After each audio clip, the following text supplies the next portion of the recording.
तो कुछ आपका रिएक्शन है, रिएक्शंस ऑफ हेलोअरिन्स। हेलोअरिन्स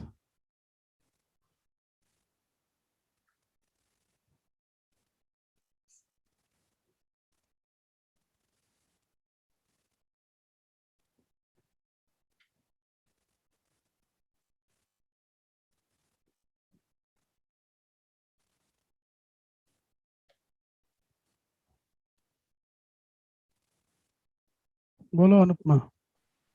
सर वो ऑप्टिकल खत्म हो गया। अच्छा, इसके दो चार रिएक्शन है, बता दे रहा हूँ, उसके बाद ऑप्टिकल पे आएंगे। दो चार ठीक। पॉइंट है उसमें बता देंगे उसको। देखिए, सबसे पहले क्लोरोबेंजीन का रिएक्शन कराना है। ठीक है। क्लोरोबेंजीन का रिएक्शन NaOH, NaOH से कराते हैं 623 केल्विन टेम्परेचर और 300 ATM प्रेशर। 300 ATM प्रेशर, ठीक है। और H+ के प्रेजेंस में एसिड कैटलिस्ट रहता है, तो ये बन जाता है सीधा फेनॉल बन जाता है। ठीक है, बेंजीन पे OH लग जाता है। तो इसको डायरेक्ट याद रखिएगा, ये आपका क्लोरोबेंजीन है और उधर वाला फेनॉल है, तो क्लोरोबेंजीन से फेनॉल कैसे बनेगा।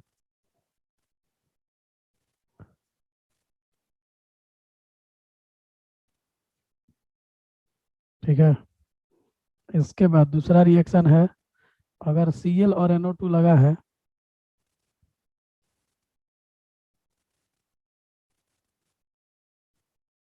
Cl और NO2, NaOH ले लेंगे हम लोग और 443 केल्विन टेम्परेचर पे और H+ के प्रेजेंस में। ठीक है। तो ये तुम्हारा किस में चेंज हो जाएगा, OH लगेगा और यहाँ पे NO2 रह जाएगा। तो बस सिंपल सा तुम देखो, लॉजिक जरा दिमाग लगाओ सब, कि कुछ करना नहीं है, Cl OH में बदल रहा है, लेकिन कंडीशंस तुमको याद चाहिए। ठीक है, यहाँ पे NO2 लगा हुआ है, तो याद रखना इस बात को। चलिए, तो ये ध्यान रखिएगा। तो ध्यान रखना, ये कन्वर्जन हो जाएगा, इसका नाम होगा 4 नाइट्रो क्लोरोबेंजीन। नहीं तो सीधा नाम लिखना चाहते हो तो 1 नंबरिंग कर दो। इसका नाम नाम लिखोगे तुम 1 chloro 4 nitro, 1 chloro 4 nitro benzene, ये लिख सकते हो। और इसको लिख सकते हो, ये फेनॉल होता है, ठीक है, तो 4 नाइट्रो फेनॉल लिखेंगे। 4 नाइट्रो और बेंजीन पे OH होता है, तो उसको फेनॉल लिखा जाता है। ठीक है।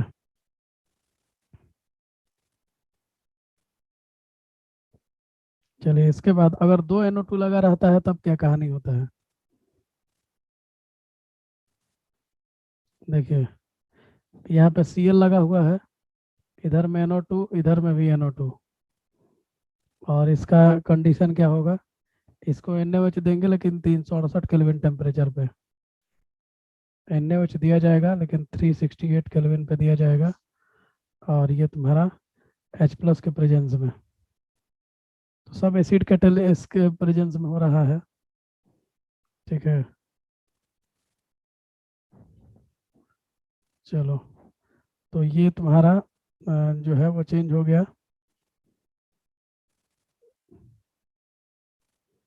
यहाँ पे OH लग जाएगा और बाकी यहाँ NO2 रह जाएगा, और यहाँ पे भी NO2 रह जाएगा। ठीक है। और चौथा में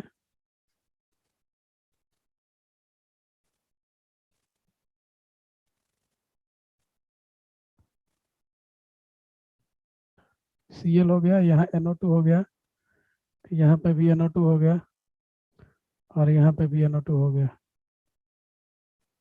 तो इस तरह से इसका भी रिएक्शन करा दीजिए। NaOH वार्म वाटर से कराना होगा। ठीक है। क्राउडिंग इस बार काफ़ी बढ़ गया है, तो OH लग जाएगा और हर जगह NO2 लग जाएगा।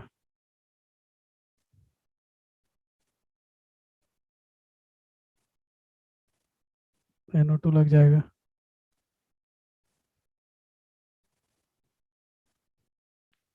चलो ये ध्यान रखना आप लोग। मैकेनिज्म भी दिया हुआ है एनसीईआरटी में, अगर बोलोगे लोग तो मैकेनिज्म बता देंगे, वैसे कोई ज़रूरी नहीं है। ले लो सब, इसका मैकेनिज्म बता दे रहे हैं। चारों में से एक का बताएंगे, सबका मैकेनिज्म वही चलेगा। इसका नाम क्या है फोर का? नाम इसका होगा, ये 1 हो गया, ये 2 हो गया, ये 3 हो गया, ये 4 हो गया, ये 5 हो गया, ये 6 हो गया। तो नाम इसका हो जाएगा 2,4,6 ट्राई नाइट्रोफेनॉल। 3 जगह नाइट्रो है, और पूरे बेंजीन पे जब OH लगता है तो फेनॉल कहा जाता है।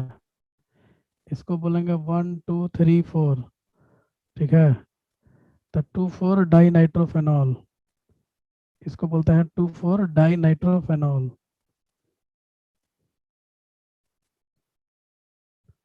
ठीक है जी, तो इसको याद रखिएगा। ये लिखिए दिए हैं, ऊपर वाला लिखिए दिए हैं। चलिए तो आगे बढ़ते हैं हम लोग। यह H+ का है, H+ मीडियम है। H+ denotes acidic medium, acidic medium.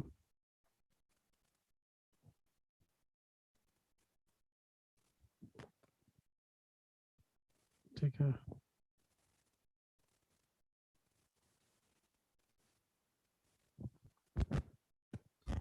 तो चलो किसी एक का मैकेनिज्म, जैसे तीसरे का हम मैकेनिज्म बता दे रहे हैं, ताकि तीसरे के अनुसार ही चौथा होगा और उसी के अनुसार दूसरा होगा। तो इंटरमीडिएट बता दे रहे हैं कि ना कम ना कभी ज़्यादा, दोनों को मिला के चले। तो देखो तीसरे केस को हम लोग ले रहे हैं, इसको मैकेनिज्म से समझेंगे। Cl है, दो जगह NO2 लगा हुआ है। ठीक है, Cl है और दो जगह NO2 लगा हुआ है, और रिएक्शन कराना है NaOH से। मेन यही कहानी है, NaOH का ही मेन भूमिका है। बाकी तो कंडीशन आपको याद रखना है, 443, 368 और H+, 368 केल्विन और H+ के प्रेजेंस में। तो ये चेंज हो जाएगा किस में? ये चेंज हो जाएगा तुम्हारा फेनॉल में, OH में चेंज हो जाएगा। ठीक है, यहाँ OH लग जाएगा, इस पे तुम्हारा NO2 लग जाएगा, और इधर भी तुम्हारा NO2 लग जाएगा। ठीक है, तो चलिए ध्यान देंगे यहाँ पे। अब देखिए जी कैसे करेंगे हम लोग। तो सबसे पहले OH- का अटैक करवाओ। तो OH- का अगर अटैक करवाते हो तो क्या होगा मेरा बताओ। Cl है यहाँ पे, और यहाँ पे क्या है, NO2 है, और यहाँ पे भी क्या है, NO2 है। तो चलिए OH- Na+ और OH- में टूट जाएगा। ठीक है, तो OH- का अटैक हम लोग करेंगे।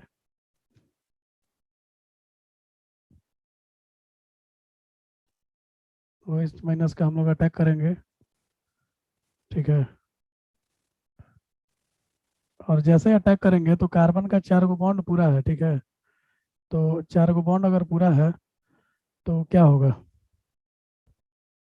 एसिडिक मीडियम में NaOH से कैसे होगा? एसिडिक मीडियम में, मीडियम मतलब हो गया कि जिस जहाँ रिएक्शन हो रहा है वो मीडियम तुम्हारा एसिडिक है।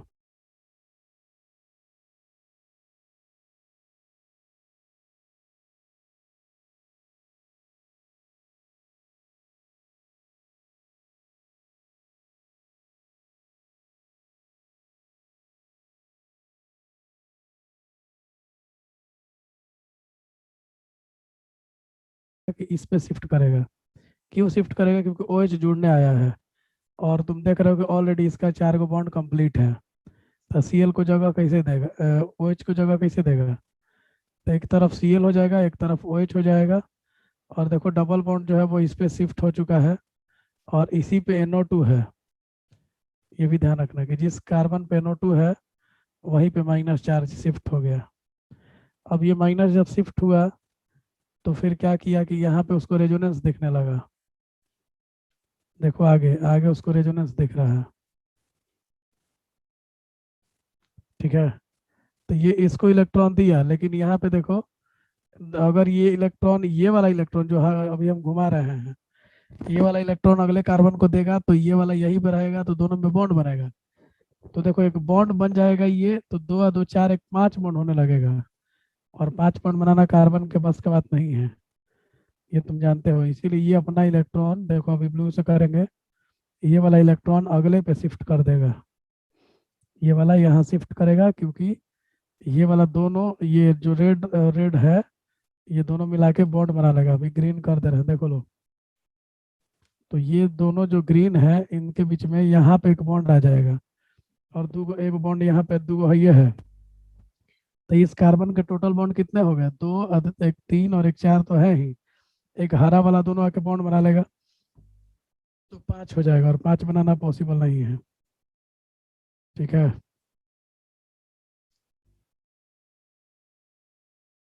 अब देखो जी, अब ध्यान से समझिएगा।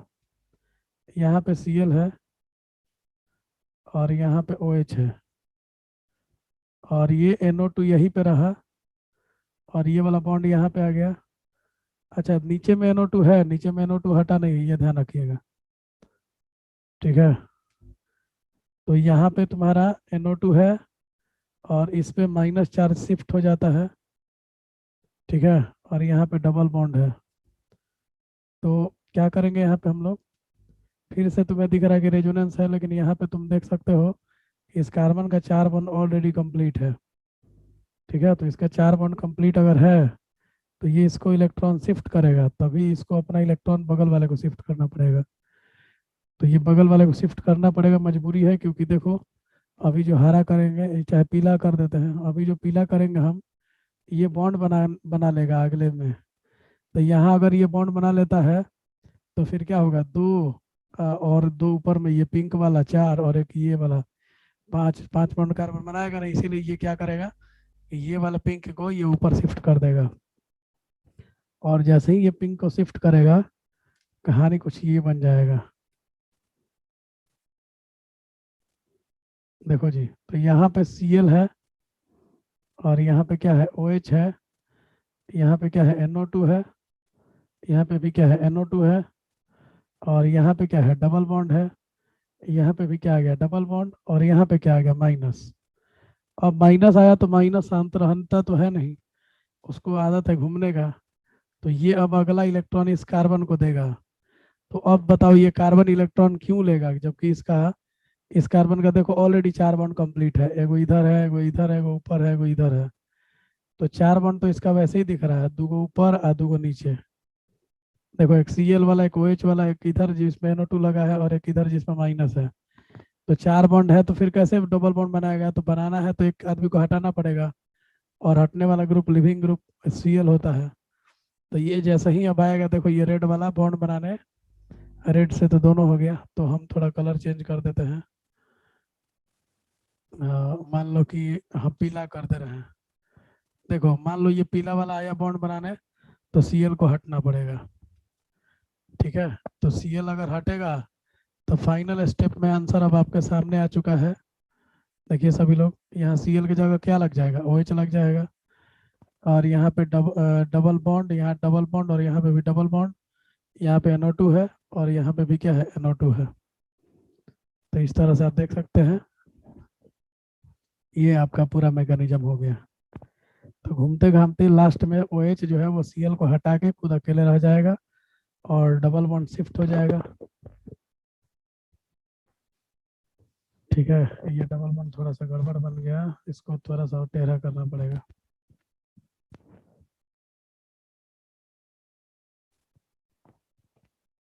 चलो, कोई दिक्कत है तो बताओ सब।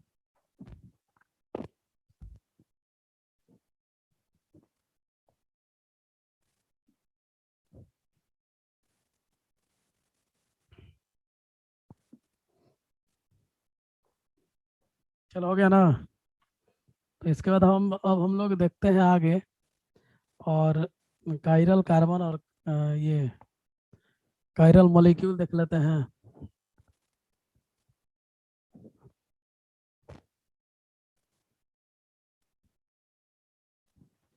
ना, बोर्ड में नहीं आता है,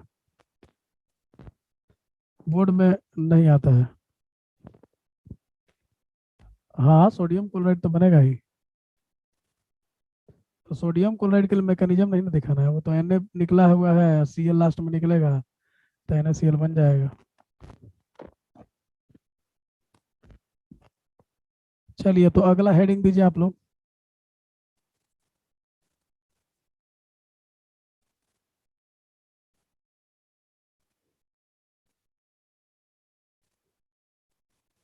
कायरल कार्बन। मैकेनिज्म में किसी को दिक्कत होगा तो पूछ लेना। That type of carbon, that type of carbon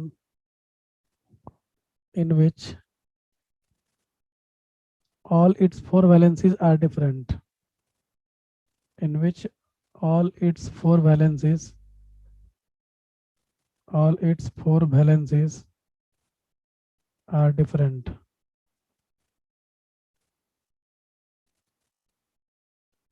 are different। ठीक है, इसकी चारों वैलेंसी क्या हो, डिफरेंट हो, उसी को हम लोग कायरल कार्बन कहते हैं। कहने का मतलब है जैसे सी पे मान लो F है, Cl है, Br है, I है, तो ये कार्बन पे चारों ग्रुप अलग अलग हो गया तो इसको कायरल कार्बन बोलेंगे। इसको C स्टार से डिनोट करते हैं, या फिर कायरल कार्बन को एसिमेट्रिक कार्बन भी कहते हैं। ठीक है, तो यहाँ पे लिख सकते हैं chiral carbon is also called,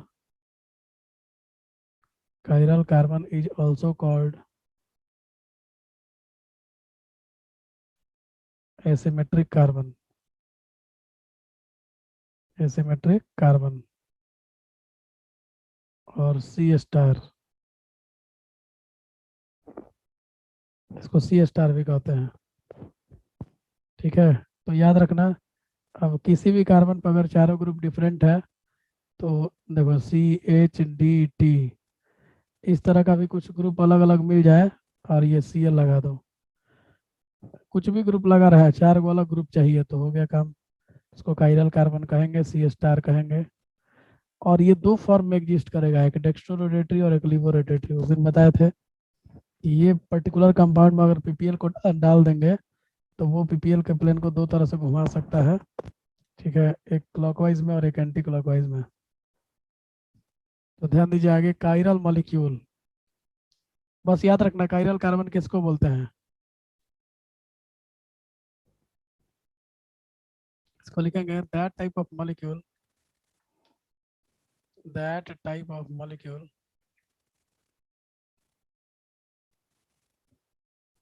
in which,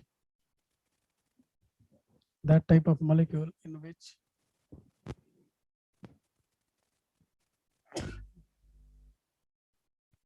all four types of valencies, all four types of valencies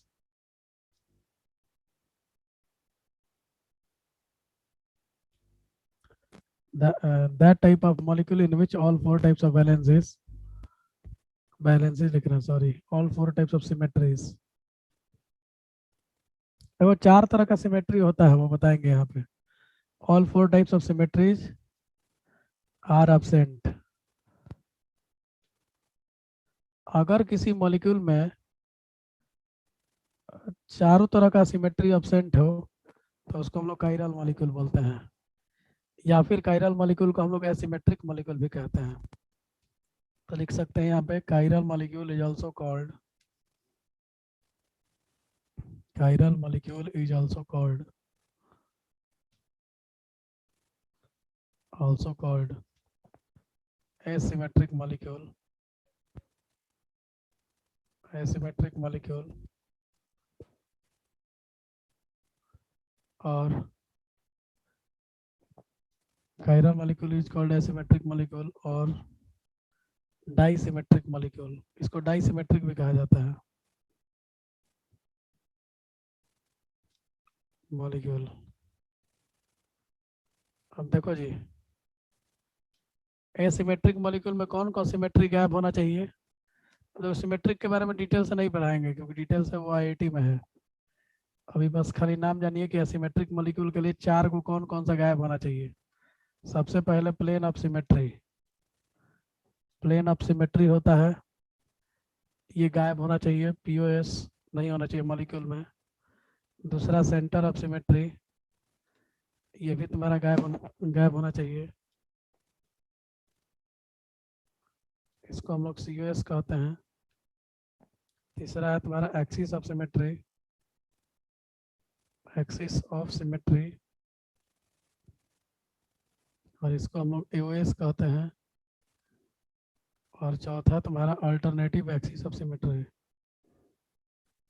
चौथा है alternative axis of symmetry, symmetry AOS। ये चारों गायब होना चाहिए। और वही डाई सिमेट्रिक के लिए तुमको 3 गो गायब बनाना चाहिए, पहला, दूसरा और चौथा। डाई सिमेट्रिक, और जो मॉलिक्यूल एसिमेट्रिक या डाई सिमेट्रिक रहेगा वो कायरल मॉलिक्यूल कहा जाएगा।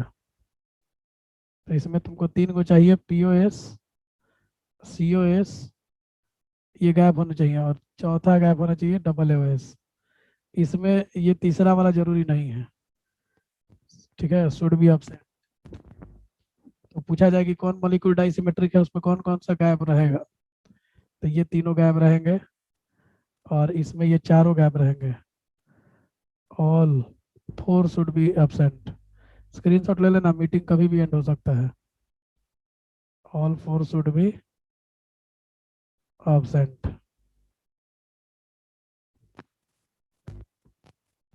स्क्रीनशॉट ले लीजिए, मीटिंग समाप्त हो रहा है। तुम्हें चेक करना होगा, और नहीं ये सब पूछेगा नहीं बोर्ड में, याद रखना। ऑब्जेक्टिव में पूछा कि कौन कौन, नाम खाली याद रखो, POS, COS, AOS, AOS। Bihar board में तो ये भी नहीं पूछेगा, CBSE में पूछ भी सकता है कि कौन कौन सा सिमेट्री गायब रहना चाहिए एसिमेट्री के लिए, और कौन कौन सा डाइसिमेट्री।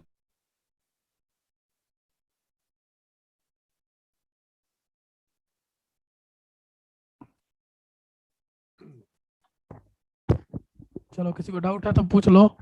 एसिमेट्रिक के लिए चारों गैप चाहिए, और डाइसिमेट्रिक के लिए 3 गो गैप चाहिए। US, US और AOS तीनों गैप होना चाहिए, ठीक है। चलिए, अब एनांसियोमर क्या होता है।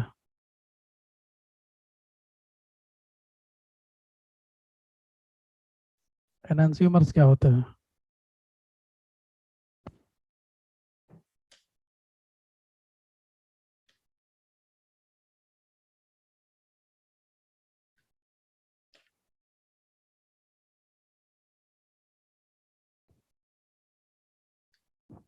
देखो जी, 2 or more compounds, 2 or more compounds which are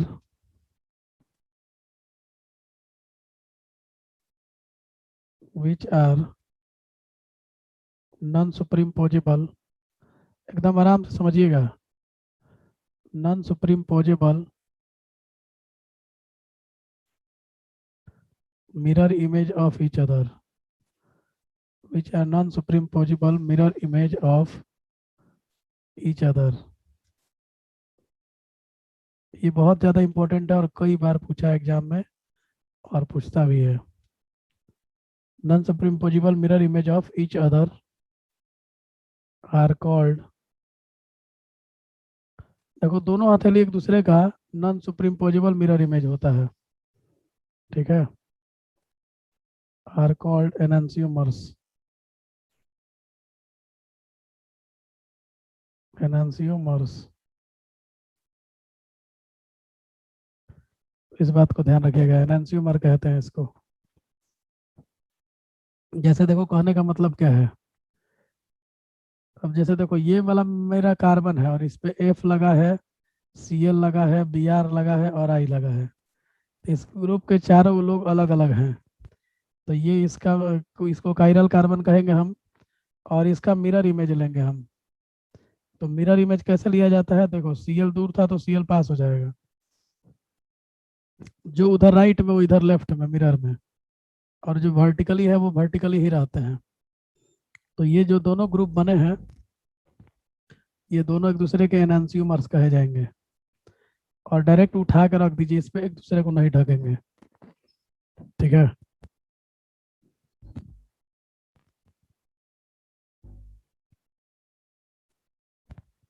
एक दूसरे को उठा कर रख देंगे, ये एक दूसरे को नहीं ढकेंगे, ठीक है। याद रखना इस बात को, ये एनांसियोमर होते हैं। या फिर देखो, जैसे कहने का मतलब ये है कि मान लो कि यहाँ एफ है, यहाँ ClBr I OH CH3 ये ग्रुप है। तो इसमें अब देखो, ये बात ध्यान रखना कि कायरल कार्बन का होना मस्ट है। ये कार्बन कायरल कार्बन है, कैसे पता, तो सारे ग्रुप अलग अलग है। ऊपर फ्लोरीन, इधर ब्रोमीन, इधर क्लोरीन, नीचे में इतना बड़ा ग्रुप। इस कार्बन को देखोगे तो इधर OH, इधर I, नीचे CH3 और ऊपर में ये पूरा बड़ा ग्रुप।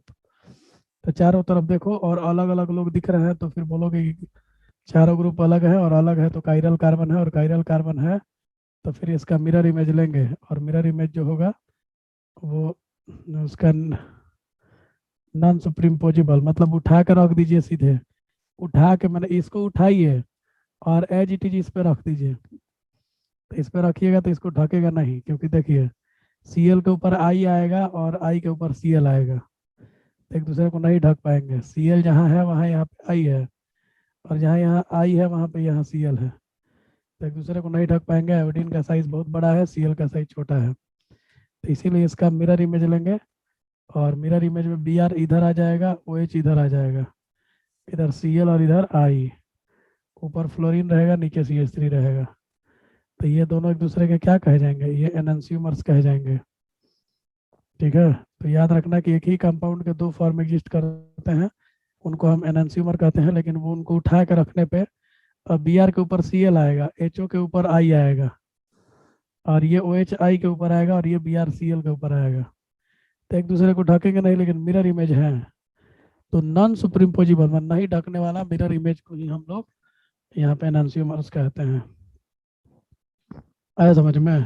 तो ये ध्यान रखना, एनंसियोमर्स का मतलब नॉन सुपरिम्पोजिबल का मतलब नहीं ढके, और सुपरिम्पोजिबल का मतलब पूरा पूरी ढक ले।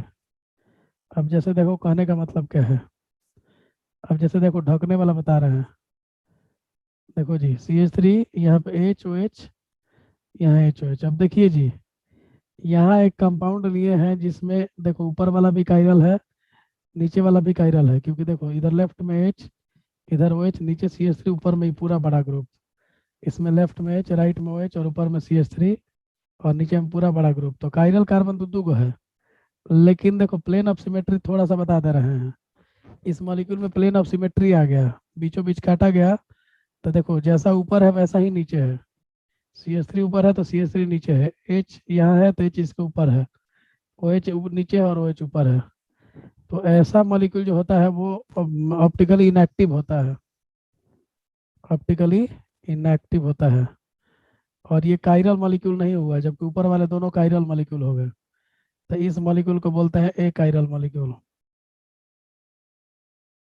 क्योंकि इसमें से POS पास कर गया। और इस कंपाउंड, ऐसे कंपाउंड अगर मिलते हैं जिसमें कि कायरल कार्बन भी मौजूद हो और प्लेन ऑफ सिमेट्री भी मौजूद हो। प्लेन ऑफ सिमेट्री मैंने आधा आधा काट दीजिए, आधा आधे के जैसा अगर है तो प्लेन ऑफ सिमेट्री है। तो इस तरह के कंपाउंड को मेजोमर कहते हैं, मेजोमर या मेजो कंपाउंड कहते हैं। तो कुछ कुछ बातें आप लोग को दिमाग में रखना है। इस कंपाउंड को आप कायरल कंपाउंड कह सकते हैं, ठीक है, दोनों तरफ, दोनों लोग को। चलिए, तो कायरल कंपाउंड कह सकते हो, इसको एसिमेट्रिक मॉलिक्यूल कह सकते हो, इसको डाइसिमेट्रिक कह सकते हो। कायरल मॉलिक्यूल सबको, चारों को, 1 2 3 4 जो भी चार बनाए हैं, इन सबको आप एसिमेट्रिक बोल सकते हो, एसिमेट्रिक मॉलिक्यूल, या फिर इसको डाइसिमेट्रिक मॉलिक्यूल भी बोल सकते हो, डाइसिमेट्रिक मॉलिक्यूल।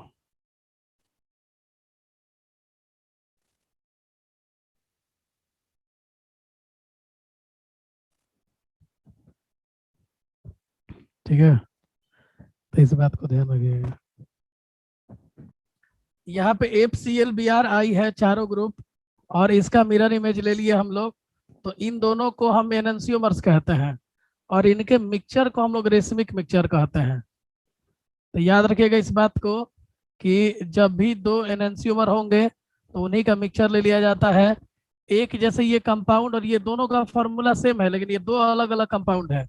एक को अभी किसको डेक्स्ट्रोरोटेटरी बोलेंगे, किसको लेबोरेटरी, ये क्लियर नहीं है।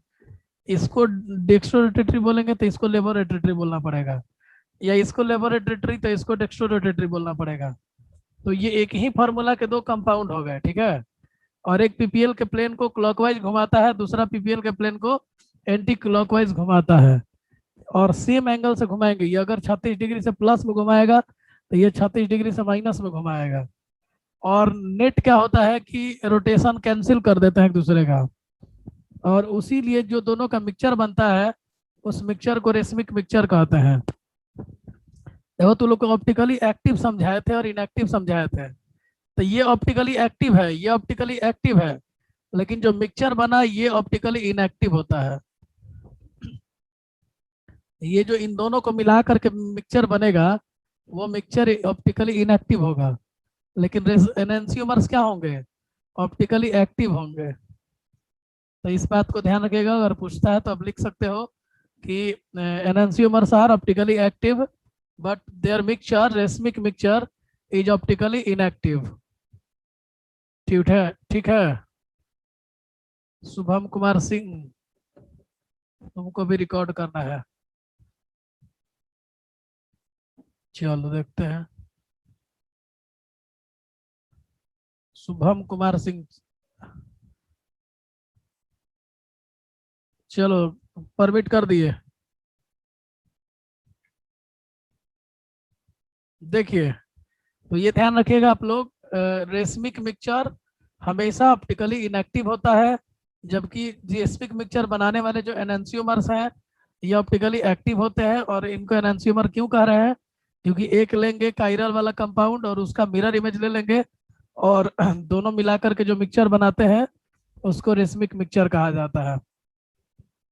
एक और एग्जांपल ले लीजिए, देखिए मान लीजिए यहाँ पे एच ले लिए, यहाँ पे ओ एच ले लिए, यहाँ पे एफ ले लिए, यहाँ पे सी एल ले लिए, यहाँ पे सी एच थ्री ले लिए, यहाँ पे सी टू एच फाइव ले लिए। तो दोनों कार्बन काइरल कार्बन है, ठीक है। देख सकते हो तुम लोग ऊपर से, दोनों ही कार्बन काइरल कार्बन है।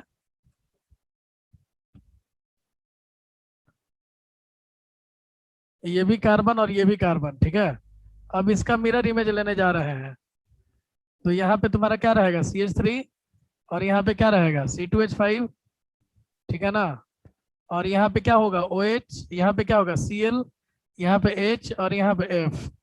तो अब देख सकते हो कि ये दोनों एक दूसरे का मिरर इमेज है, और इन्हीं दोनों को हम लोग क्या बोलेंगे, एनेंसियोमर्स बोलेंगे। तो ये एनेंसियोमर्स ऑप्टिकली एक्टिव है दोनों आपस में, लेकिन अगर इनका मिक्सचर जो बनेगा वो मिक्सचर रेसमिक मिक्सचर कहलाएगा, रेसमिक मिक्सचर, ठीक है।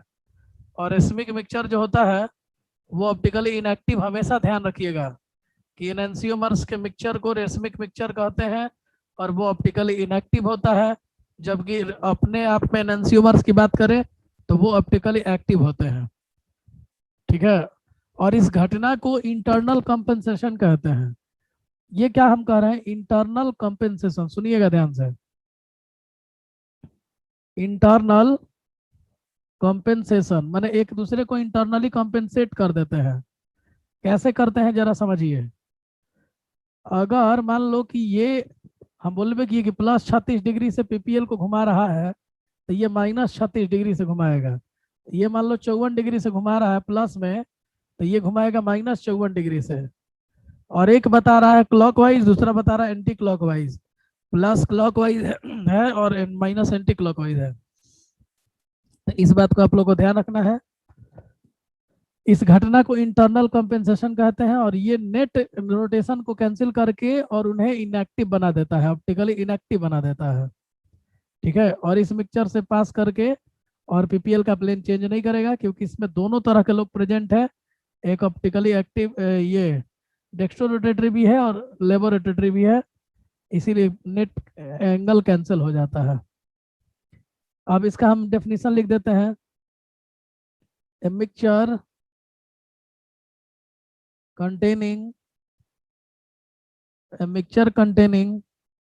Equal amount of two enantiomers, दोनों का अमाउंट सेम लेंगे, इक्वल अमाउंट ऑफ 2 एनेंसियोमर्स, दोनों एनेंसियोमर्स का इक्वल अमाउंट लेंगे, और does not show any optical activity, वो कोई भी ऑप्टिकल एक्टिविटी नहीं शो करेंगे, इसीलिए लिखा है इनएक्टिव।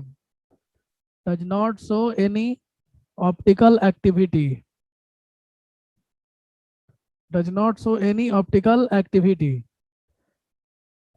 और देखो इसमें आधा मॉलिक्यूल जो है, half of the total molecule, माने दोनों में से एगो, half of the total molecule rotate the, half of the total molecule rotate the plane of polarization, half of the total molecule rotates the plane of polarization, rotates the plane of polarization,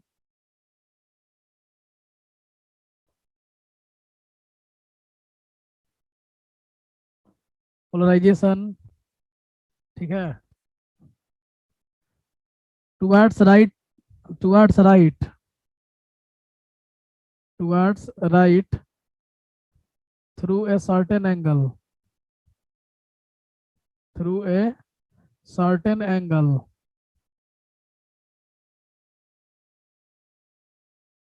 certain angle से घुमा देता है, ठीक है ना।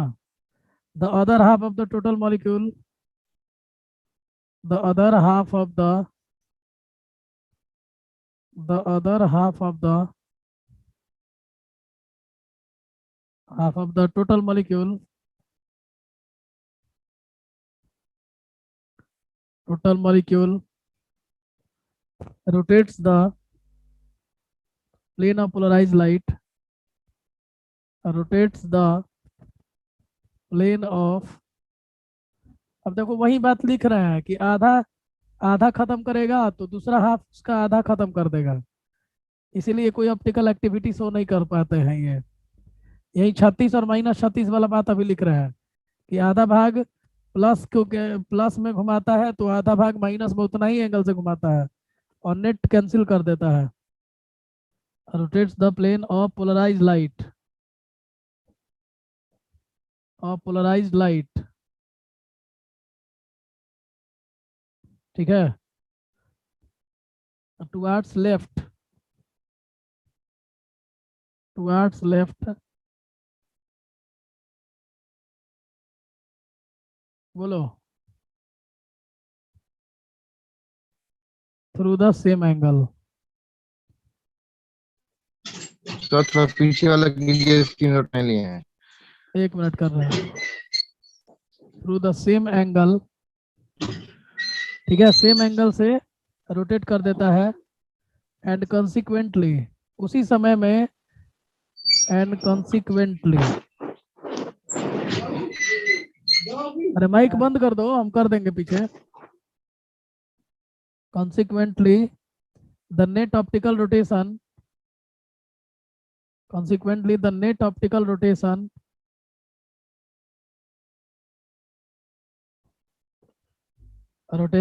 is zero, is zero, तो net optical rotation 0 होता है, ठीक है। It is denoted by DL, इसको हम लोग D, small D small L से डिनोट करते हैं, याद रखना, डेक्स्ट्रो रोटेटरी, लिबो रोटेटरी। हम बोल भी किए थे कि जो क्लॉकवाइज घूमता है उसको डेक्स्ट्रो रोटेटरी, जो एंटी क्लॉकवाइज घूमता है उसको लेबो रोटेटरी, तो DL शॉर्टकट में। या फिर इसको हम देखो प्लस माइनस भी दिखाए हैं, तो प्लस माइनस मिक्सचर भी बोल सकते हैं, एक प्लस में घुमाता है, दूसरा माइनस में घुमाता है, तो डेक्स्ट्रो वाला प्लस में, लिबो वाला माइनस में, ठीक है। और रेसमिक मिक्सचर को हम लोग अलग अलग तोड़ सकते हैं, तो अगर बाद में मन किया तो तुम इसको रेसमिक मिक्सचर को 2 भाग में तोड़ सकते हो। It can be resolved, racemic mixture can be resolved, ठीक है, इनटू ऑप्टिकली एक्टिव, उसको 2 भाग में बदल सकते हैं ऑप्टिकली एक्टिव में, क्योंकि ये ऑप्टिकली इनएक्टिव हो चुका है, तो ऑप्टिकली एक्टिव डेक्स्ट्रो और लिबो फॉर्म्स में ये चाहे तो चेंज कर सकते हैं, डेक्स्ट्रो एंड लिबो फॉर्म्स। चलिए कोई बात दिक्कत है तो बताइए भाई।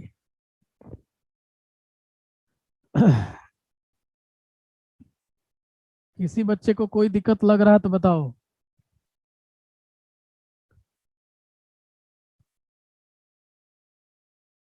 मैसेज कर दीजिए।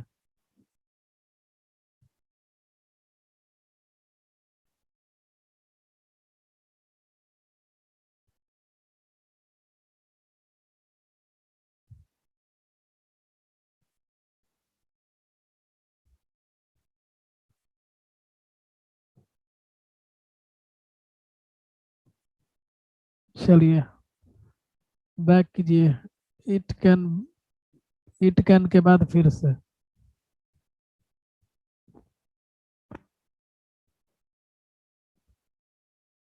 चलो स्क्रीनशॉट ले लो सब।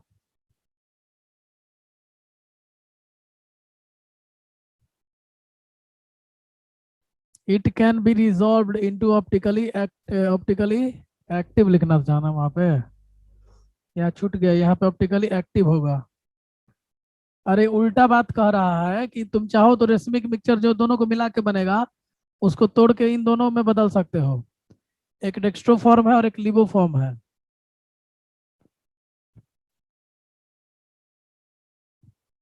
चलिए अब इस ये जो पूरा प्रोसेस हुआ है ना, इसको रेसमाइजेशन कहते हैं। रेसमिक मिक्सचर बनाने के प्रोसेस को रेसमाइजेशन कहते हैं। बोर्ड में पूछता है इसलिए हम लिख दे रहे हैं, ठीक है ना। चैट में लिखो ना अनुपमा, बोल देंगे फटाफट। बोलो।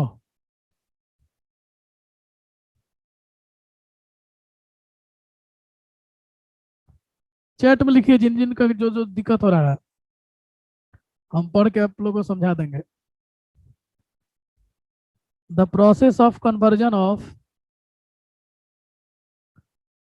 The process of conversion of enantiomers into racemic mixture, enantiomers into racemic mixture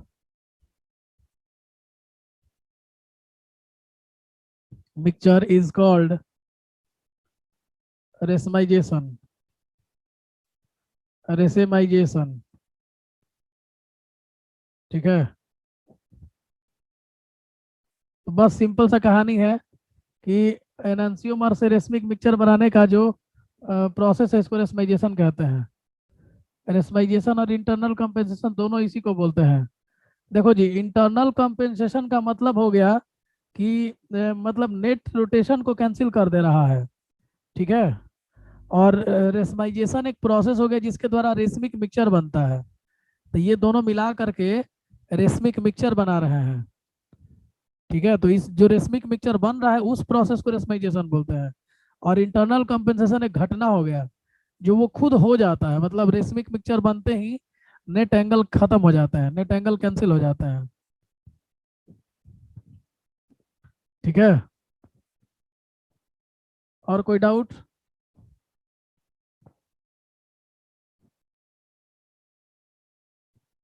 चलिए तो रेसमाइजेशन भी हो गया आपका।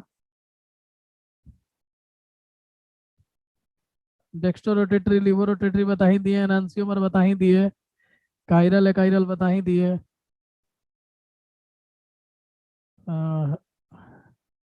डाइस्टीरियोमर लिखवा दिए हैं जी। डाइस्टीरियोमर नहीं, ठीक है। चलिए तो डाइस्टीरियोमर नेक्स्ट हमारा टॉपिक होगा।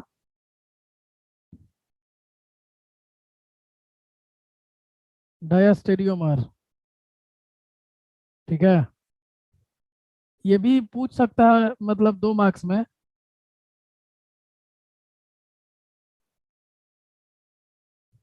वही ये सब जेई के लिए पढ़ाया जाए तो उसमें पूरा डिटेल से चलता है। ये लगभग 20 क्लास 25 क्लास तो खाली ऑप्टिकल में चलता है, 15-20 तो मैंने मिनिमम, अगर इसको जेई के लिए पढ़ाया जाए तो।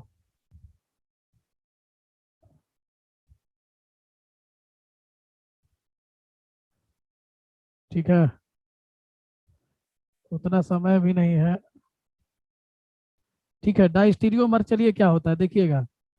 अब ये कहा जाता है कि स्टीरियो आइसोमर का वो पेयर जो एक दूसरे का मिरर इमेज ना हो, ठीक है, जो एक दूसरे का मिरर इमेज ना हो उसको हम लोग डाइस्टीरियोमर कहते हैं। जैसे तुम लोग को मिरर इमेज लेके हम दिखा रहे थे, तो वैसे अगर मिरर इमेज ना हो, कहने का मतलब ये है, जैसे देखो, मान लो यहाँ पे हम ले लिए ओ एच, यहाँ पे एच ले लिए, यहाँ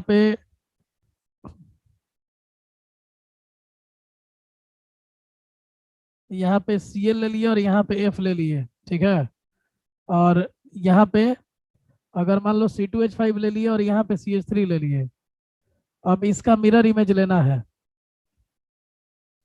तो CH3 लेंगे और यहाँ पे मान लो कि C2H5 रहने दिए, ठीक है, और यहाँ की वैलेंसी बदल दिए।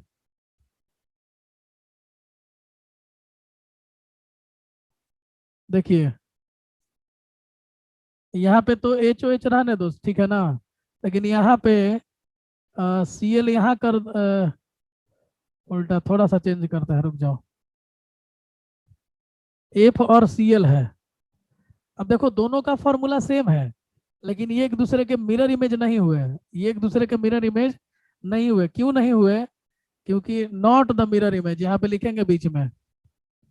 देखिए जो काटे हैं इसको हटा के हम लिख दे रहे हैं नॉट द मिरर इमेज, क्योंकि एक जगह भी गड़बड़ हो गया तो मिरर इमेज नहीं लेंगे, पूरा पूरा मिलना चाहिए, नॉट द मिरर इमेज। और अगर मिरर इमेज नहीं है तो फिर एनंसियोमर्स का कोई चांसेस नहीं है, ठीक है। क्योंकि देखो यहाँ पे CL के सामने CL होना चाहिए था।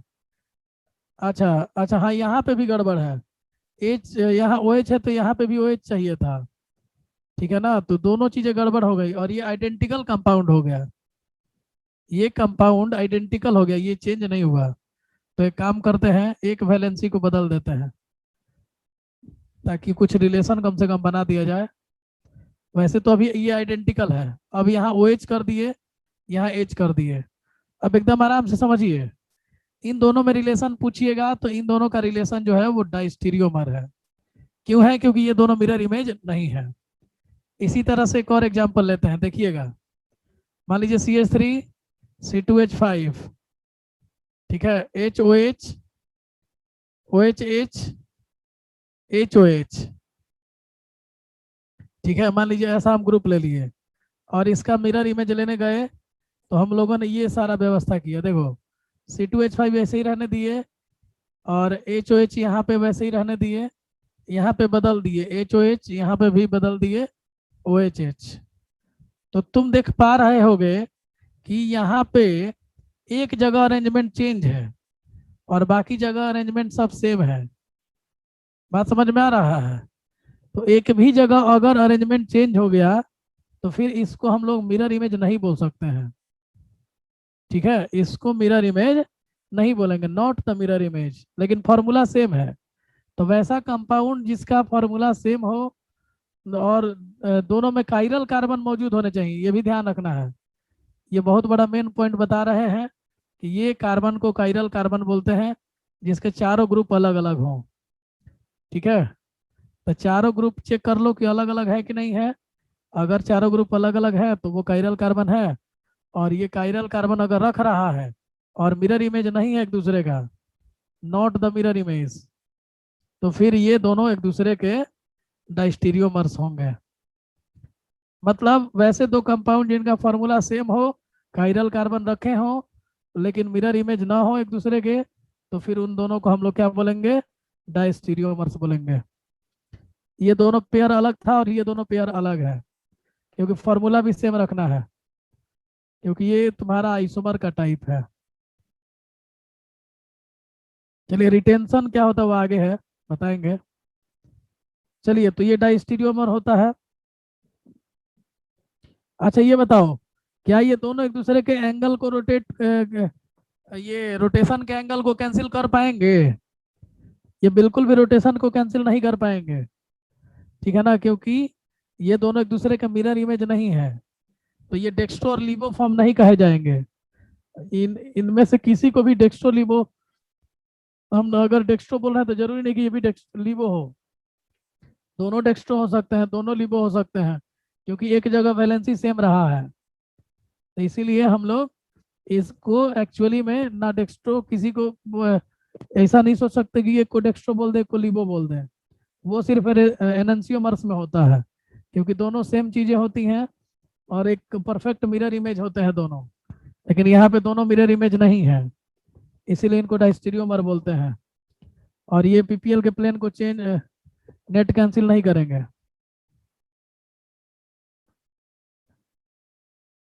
चलो ले लो स्क्रीनशॉट। फर्स्ट पेज कर दिए। चलिए तो इसका हम डेफिनेशन लिख देते हैं अगले पेज पे। लग रहा है कोई दिक्कत नहीं है, तो लिखेंगे हम लोग डायस्टीरियोमर्स डेफिनेशन। पूछना हो तो 2 मार्क्स में पूछेगा, ध्यान रखिएगा। Those pairs of stereo isomers, ये स्टीरियो आइसोमर्स होते हैं, पूरा ऑप्टिकल ही स्टीरियो आइसोमर्स होता है। Those pairs of stereo isomers, those pairs of stereo isomers which are not mirror image of each other। Formula को सेम रखना, ये ध्यान रखना, which are not the mirror image।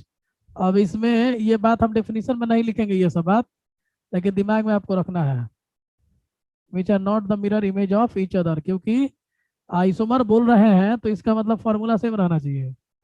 और दूसरा बात कि कायरल कार्बन का होना भी जरूरी है, लेकिन ये एक दूसरे के मिरर इमेज नहीं होने चाहिए। और इसी वजह से इनका फिजिकल प्रॉपर्टी अलग अलग होता है, जबकि एनंसियोमर्स का फिजिकल प्रॉपर्टी सेम होता था। तो लिखेंगे एक पॉइंट बना के नोट करके, diastereomers have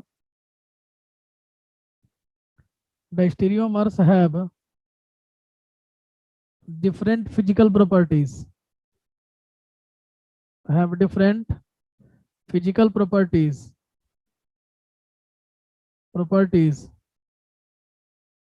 but enantiomers have same physical properties। क्योंकि दोनों में डिफरेंस समझ में आ रहा है तुम लोगों को, वो मिरर इमेज होते हैं या मिरर इमेज नहीं होते हैं। enantiomers have same physical properties, केवल एंगल रोटेशन के एंगल में चेंज करते हैं। मैंने पीपीएल के प्लेन को लेकर के दोनों का विचार अलग अलग है, इस बात को ध्यान रखिएगा, ठीक है। इसके बाद डायस्टीरियोमर का मैग्नीट्यूड ऑफ स्पेसिफिक रोटेशन भी अलग अलग होता है। हम बोलवे कि कोई जरूरी नहीं है कि दोनों सेम एंगल से रोटेट करेगा। तो डायस्टीरियोमर में जो 2 पेयर हैं उनका नेट रोटेशन का एंगल क्या होगा ये पता नहीं है, तो लिख दे रहे हैं diastereomer differ in magnitude of specific rotation, बोलते हैं उसको मैग्नीट्यूड ऑफ स्पेसिफिक रोटेशन। जबकि तुम लोग देखे थे कि उसको लिया जाता था एनंसियोमर्स को, तो उनका एंगल ऑफ रोटेशन सेम रहता था, specific rotation, while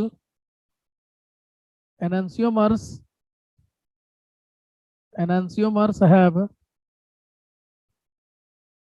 same enantiomers have same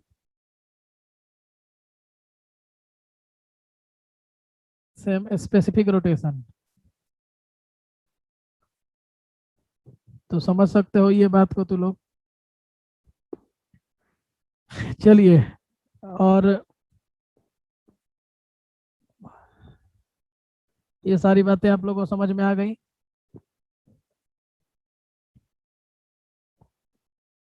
stereo isomer मतलब क्या होता है? 2 कंपाउंड जिनके फॉर्मूला सेम होगा, स्ट्रक्चर सेम नहीं, स्ट्रक्चर भी सेम होंगे, स्ट्रक्चर में चेंज नहीं होगा। आया समझ में? तो ये ध्यान रखिएगा, स्ट्रक्चर में से चेंज नहीं होना चाहिए, स्ट्रक्चर सेम रहा तो उसको हम लोग ये स्टीरियो आइसोमर्स बोलेंगे। तो 2 कंपाउंड जिनके फॉर्मूला सेम हो, ठीक है, और स्ट्रक्चर भी सेम हो, उनको हम लोग स्टीरियो आइसोमर्स बोलते हैं। उसमें geometrical isomers, optical isomers, conformational isomers, ये सब तुम्हारे स्टीरियो आइसोमर्स के एग्जाम्पल हो गए। डिफर क्या करेगा? डिफर मतलब किस चीज के मामला, किसके बारे में पूछ रही हो?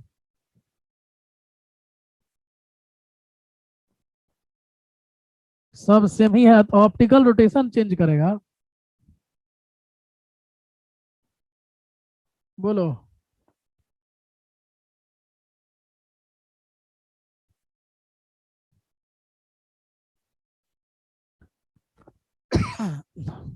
ठीक है, चलिए। तो चलो जी, तो आगे बढ़ते हैं हम लोग। ये आप लोग डायस्टेरियोमर समझ गए। एक होता है मेजो कंपाउंड, एक होता है मेजो कंपाउंड, वो भी बता दे रहे हैं। ठीक है ना? देखिए, मेजो कंपाउंड कहने का बेसिकली मतलब क्या है कि कंपाउंड के भीतर में ही तुमको ये, कंपाउंड मतलब अंदर से ही ऑप्टिकली इनएक्टिव होगा। अब जरा समझिए, इसका एग्जांपल से आप लोग को समझ में आएगा। जैसा CH3 है, HOH है, HOH है और CH3 है। देखो जी, तो इस कंपाउंड में तुम क्या देख पा रहे हो कि काइरल सेंटर मौजूद है, काइरल सेंटर मौजूद है। काइरल कार्बन के रहने के बाद अगर तुम ऊपर नीचे देखते हो तो जैसा ऊपर दिख रहा है वैसा ही नीचे दिख रहा है। तो वैसा कंपाउंड जिसमें ये काइरल कार्बन होने के बाद उसका मिरर इमेज भी है, ऊपर जैसा है वैसा ही नीचे है, तो वैसे कंपाउंड को हम मेसो कंपाउंड कहते हैं। लेकिन ध्यान रखना कि जब काइरल कार्बन नहीं होगा, अब मॉलिक्यूल को आधा आधा बांट दिया, सेम सेम के जैसा दिख रहा है, तो उसको मत कहने लगना। अब जैसे देखो, CH3 HOH मान लो, और इधर भी एक दिया है HOH HOH, और ये तुम्हारा CH3 है। तो देख सकते हो कि बीचों बीच हम पार करेंगे, यहाँ से प्लेन अगर लेंगे तो जैसा ऊपर वैसा ही नीचे है, और सारे काइरल कार्बन मौजूद है। देखो, काइरल, एक भी काइरल कार्बन का रहना जरूरी है, लेकिन जिनके बीच में तुम मिरर लगा रहे हो, तो ऊपर काइरल है तो नीचे भी काइरल तो होना ही चाहिए, नहीं तो कैसे सेम रह पाएगा। तो ऐसे कंपाउंड को भी हम लोग मेजो कंपाउंड कह सकते हैं। तो इस बात को आप ध्यान रखिएगा। ठीक है? ये ऑप्टिकली इनएक्टिव होता है, हाँ बिल्कुल, ये तो सिंपल सा बात है कि ऑप्टिकली इनएक्टिव तो हो ही गया ना, मिरर इमेज मिल गया कंपाउंड के भीतर में ही। एनंसियोमर्स में तो दो अलग अलग कंपाउंड लेते थे, यहाँ पे एक ही कंपाउंड में हमको मिल जा रहा मिरर, मिरर इमेज मिल रहा है, तो फिर तो वो ऐसे ही ऑप्टिकली इनएक्टिव हो गया। तो ये ऑप्टिकली इनएक्टिव होते हैं। ठीक है?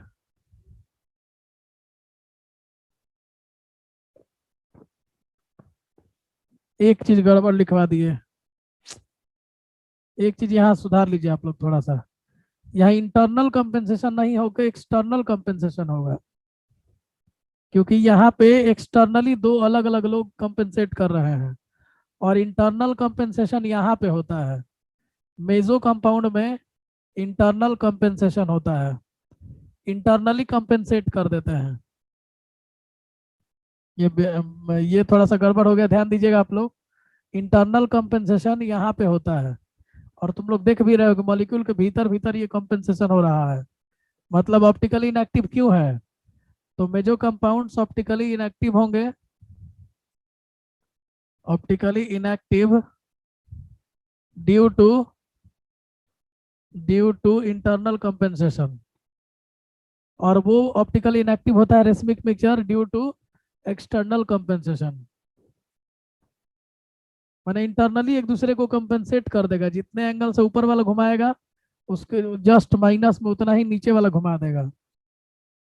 तो इसीलिए मेजो कंपाउंड जो होता है वो ऑप्टिकली इनएक्टिव होता है। ठीक है? चलो, कोई दिक्कत है किसी को तो बताओ, नहीं तो लैंग्वेज लिखते हैं इसका। लिखेंगे द कंपाउंड्स विच हैव,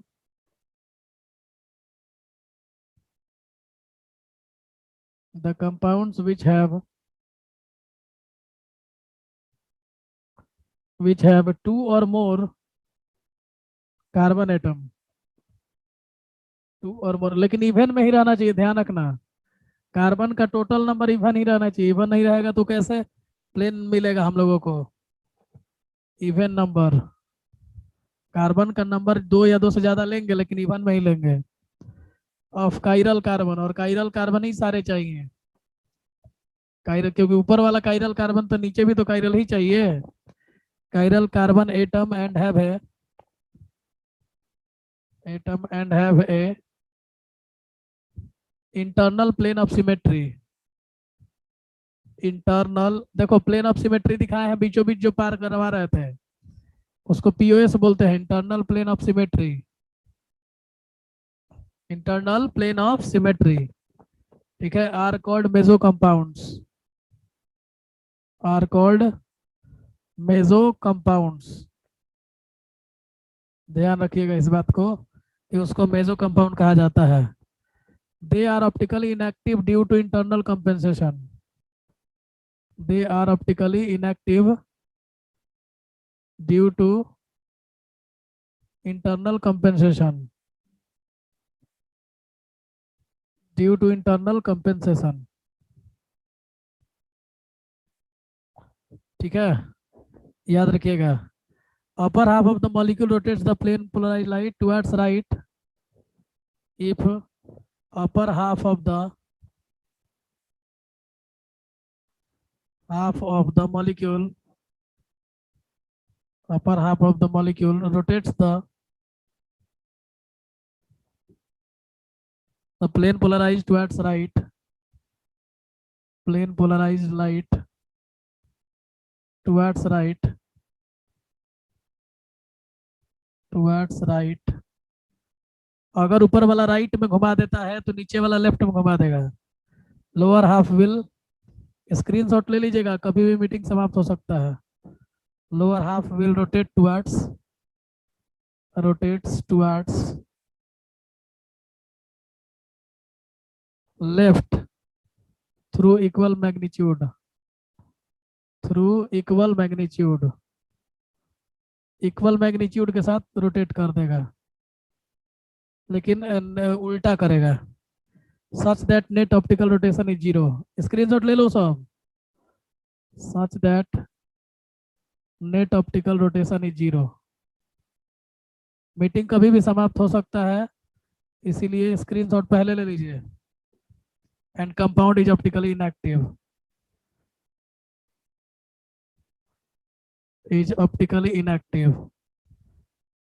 चलिए हो ही गया, स्क्रीनशॉट ले।